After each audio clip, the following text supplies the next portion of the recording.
ইনস্টাগ্রামে আনফলো করল দেবকে রুক্মিণী।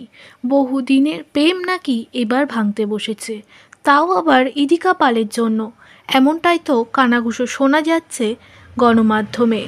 খুব শীঘ্রই রিলিজ হবে ইদিকা পাল ও দেবের নতুন সিনেমা খাদান। খাদানের শুটিং সেটেই নাকি ঘনিষ্ঠতা বেড়েছে দুই তারকার মধ্যে। ওয়ান্ট আর নিডের মধ্যে পার্থক্যটা যা দর্শক আছে তারা বুঝবে কিনা জানি না। মানে এমন অ্যাটিটিউড থাকাটা উচিত নয় যেটা মানুষকে কষ্ট দেবে। এক ইন্টারভিউতে ইদিকা পাল বলেন, এমন অ্যাটিটিউড থাকা উচিত না যেটা মানুষকে কষ্ট দেবে। এটা মূলত রুক্মিণী মৈত্রকেই টোন কেটে বলেছে নায়িকা। নায়িকা একদমই অস্বীকার করেছে যে তাদের মধ্যে কোনো সম্পর্ক রয়েছে। অন্যদিকে রুক্মিণী ইদিকাকেই দোষারোপ করছে তাদের সম্পর্ক ভেঙে যাওয়ার কারণ হিসাবে। এবার আসি বাংলাদেশের কন্টেন্ট ক্রিয়েটার জুনিয়র সাকিবের কথায়। সদ্য তাড়াহুড়ো করে বিয়ে করেছেন জুনিয়র সাকিব। আগের বউকে জেলে ঢুকিয়েছেন তিনি, এমনটাই তাকে নিয়ে বদনাম।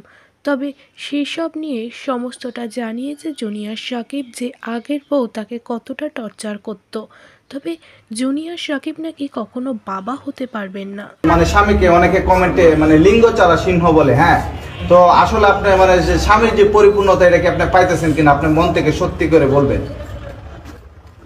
হ্যাঁ, জানা গিয়েছিল সাকিবের আগের ওয়াইফ নাকি সাকিবের লিঙ্গ কেটে দিয়েছিল। সেসব নিয়ে কম ঝামেলার মুখে পড়েননি সাকিব। অনেক দিন অসুস্থ ছিলেন তিনি। তারপর তিনি তার বউকে মানহানির মামলায় জেলে পাঠিয়ে দেয়। তার আগের ওয়াইফ এখনও জেলেতেই আছে।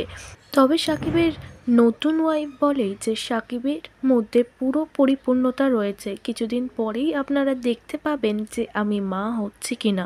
সবটাই আপনাদের সামনে পরিষ্কার হয়ে যাবে।